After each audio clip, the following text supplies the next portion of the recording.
I am not afraid of an army of lions led by a sheep. I am afraid of an army of sheep led by a lion.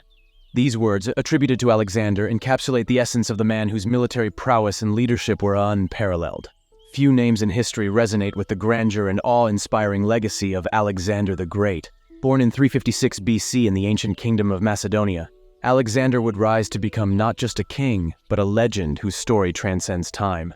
His life, marked by unparalleled military genius, ambitious conquests, and a vision that stretched far beyond the known world of his time, continues to captivate and inspire generations. In 334 BC, a young Macedonian king embarked on a military expedition that would etch his name into the annals of history. This king, Alexander of Macedonia, was a mere 20 years old when he began his campaign against the Persian Empire, the reigning superpower of the age. His journey, laden with fearless leadership and tactical brilliance, led to a series of victories that would eventually see him carve out one of the largest empires the world has ever known. To the Persians, he was a curse, but to the Western world, he was immortalized as Alexander the Great. The story begins around 500 BC in ancient Greece, a rugged land witnessing unprecedented developments in art, philosophy, and warfare. The era's two most prominent city-states were Athens, a naval power where democracy, art, drama, and philosophy flourished, and Sparta, an austere militaristic society famed for its formidable army. In 480 BC, these two city-states had joined forces to fight an invasion by the mighty Persian Empire. At the narrow pass of Thermopylae, a small Greek force, led by 300 Spartans, held up the enormous Persian army for 3 days before they were finally encircled and killed. Then, in the Straits of Salamis, the Greek fleet defeated the Persian navy. But they couldn't prevent the Persians from burning the sacred temples of the Athenian Acropolis. The next year, at Plataea, the Greeks won a decisive land battle against the Persians and forced them to abandon their invasion.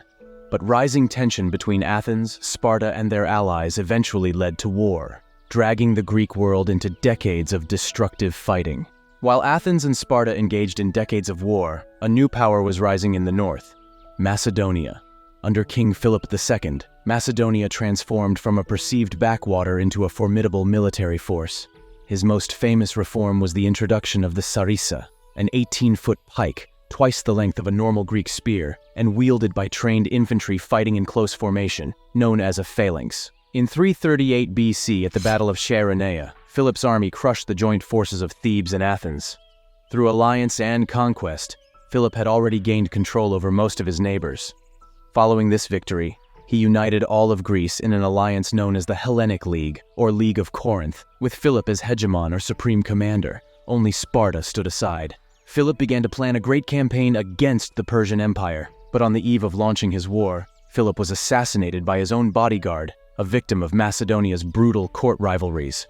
This tragic event set off a chain of events that would shape the course of history. After King Philip's death in 336 BCE, Alexander, at the young age of 20, found himself thrust into a position of immense responsibility. Although just a 20-year-old, Alexander was brilliant, restless, and tutored by the great philosopher Aristotle, and already an experienced military commander. Alexander inherited his father's grand plan to invade Persia, but first he had to secure his own position as king. He faced the formidable task of keeping the kingdom united and securing his own power in the face of not only external threats but also internal opposition. Despite his youth and relative inexperience, Alexander demonstrated strategic prowess and a keen understanding of politics. He swiftly moved to consolidate his position, ensuring the loyalty of the Macedonian nobles and executing potential rivals to his throne. As such, he successfully navigated the treacherous waters of succession politics and emerged as the undisputed king of Macedon. However, Alexander's challenges were far from over. He inherited a kingdom that was rife with discontent and facing external pressures from neighboring states. Some Greek city-states, as well as Macedonian satraps, saw this moment as an opportunity to challenge his authority and assert their independence. Amongst his early challenges, the most significant was Thebes, a powerful city-state that had been an ally to Macedon in the past. Thebes, under the leadership of its charismatic orator Demosthenes, decided to revolt against Macedonian rule. Alexander, determined not to let this rebellion go unchallenged, swiftly marched his forces towards Thebes. In a display of his military acumen, Alexander managed to capture Thebes in a matter of weeks. The city was brutally sacked, setting an example for any other city that may have contemplated rebellion. This brutal display of force effectively crushed any resistance and sent a clear message to his rivals. Alexander was a force to be reckoned with, and his rule would not be easily denied. With the immediate threat subdued, Alexander turned his attention to solidifying his rule within Greece. He skillfully coordinated diplomatic efforts, combining political maneuvers with military campaigns to establish his authority over various Greek city-states. Through a combination of military might and persuasive diplomacy, Alexander managed to bring most of Greece under his control. However, Alexander's ambitions did not stop at Greece. He was determined to expand his dominion and fulfill the dream of his father, the conquest of Persia. This ambitious military campaign would test his leadership and military genius, but it would also pave the way for the creation of one of the greatest empires in history. In the spring of 334 BC, now ready to launch his war against the Persian Empire, Alexander led his army across the Hellespont into Asia Minor. It was the start of one of the greatest military campaigns in history. In the spring of 334 BC, now ready to launch his war against the Persian Empire, Alexander led his army across the Hellespont into Asia Minor. It was the start of one of the greatest military campaigns in history. Alexander's army was about 40,000 strong, drawn from all parts of Greece. The infantry were commanded by the veteran Macedonian general Parmenion. In the front rank, 9,000 Macedonian phalangites, armed with the 18-foot sarissa. These were professional soldiers, well-trained and drilled, who formed up for battle in the phalanx, 16 ranks deep. This packed formation presented a solid wall of iron spear tips and was virtually unstoppable. But it was also difficult to maneuver, and highly vulnerable to attacks on its flanks, or rear. So 3,000 elite infantry, the hypaspists or shield-bearers, armed with shorter spears, guarded its flanks. They were commanded by Parmenion's son, Nicanor. The second line of Alexander's army was made up of 7,000 Greek allies and 5,000 mercenaries, armed as hoplites. They took their name from the hoplon, their large round shield, and carried shorter 8-foot spears. A hoplite phalanx was not as effective as the Macedonian phalangites, but still well-armed and heavily armored for the time. The Agrianes were the army's elite skirmishers, expert javelin throwers from what's now southern Bulgaria. Other skirmishers from Thrace and Illyria were armed with javelins, slings, and bows. The shock troops of Alexander's army were the companion cavalry, 1,800 elite horsemen armed with spear and sword, commanded by Philotas, another son of Parmenion. Alexander led the royal squadron in person. There were also 1,800 cavalry from Thessaly, commanded by Callus, 600 from other parts of Greece, led by Arigius, and 900 mounted scouts from Thrace and Paeonia, under Cassander. On the other hand, the great Persian Empire was divided into provinces, called satrapies. Each satrapy was ruled by a governor, or satrap. Those in Asia Minor, now threatened by Alexander's invasion, met to discuss strategy. Memnon of Rhodes, a skilled Greek general in Persian service, urged them to avoid battle with Alexander. Instead, he advised them to use a scorched earth strategy, to burn villages and crops and withdraw to the interior. Alexander's army, he promised, would quickly starve. It was good advice, but the satraps were unwilling to lay waste to their own provinces without a fight, so they decided to face Alexander's army at the river Granicus. The Persian army formed up behind the river, which was shallow but 60 feet wide with steep banks. Their front line was a wall of cavalry, about 10,000 horsemen from across the empire. Medes and Hyrcanians from modern Iran, Bactrians from Afghanistan, and Paphlagonians from Turkey's Black Sea coast. Behind in reserve were the infantry, several thousand Greek mercenaries, a common sight in Persian armies at this time.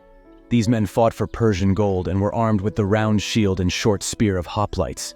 The Persians may have been unsure if they could trust these men in combat against fellow Greeks and so placed them at the rear. Alexander, determined to attack and destroy this Persian force before it could retreat, raced to the Granicus with his best troops. On his left wing he posted Thessalian, Greek, and Thracian cavalry under Parmenion's command. In the center were the massed spears of the phalanx, its 6 divisions commanded by Perdiccas, Koinos, Amintas, Philip, Meleager, and Crateros. On the right, Alexander himself, with the companion cavalry under Philotas as well. As the elite hypaspists, the Agrianes, javelin throwers, and the archers. Alexander, with 13,000 infantry and 5,000 cavalry in all, was probably slightly outnumbered. But ignoring advice to wait until dawn to cross the river, he ordered an immediate assault. He sent a squadron of companion cavalry to ford the river, followed by a regiment of hypaspists and the Paeonian light cavalry. Alexander, calling on his men to show their courage, then led his right wing across the river. As they reached the middle of the river, the Greeks came under a hail of javelins, darts, and arrows from the Persian line. Those that made it to the far bank were immediately charged by the Persian cavalry. Alexander was in the thick of the fighting. He attacked where the whole mass of their cavalry and leaders were stationed. Around him, a desperate conflict raged. Horses were jammed against horses and men against men.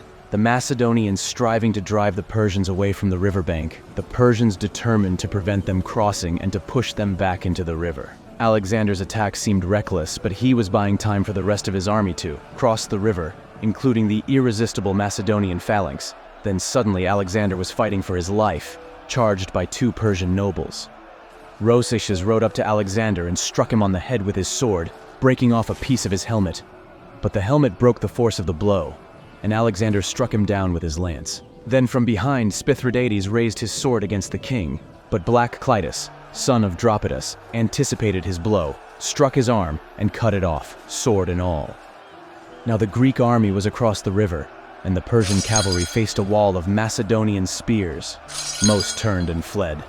The speed and shock of Alexander's attack meant Persia's Greek mercenaries hadn't even had time to join the battle. Alexander, enraged, or possibly regarding these Greeks as traitors, ignored their appeals for mercy. The mercenaries were surrounded on all sides and massacred. Alexander had won a great victory. Asia Minor now lay at his mercy. But the Persian Empire was still a land of immense wealth and power. Already it was mobilizing its vast resources to face him. If Alexander was to conquer this empire and take his place in history, he'd next have to face Darius, King of Kings, himself.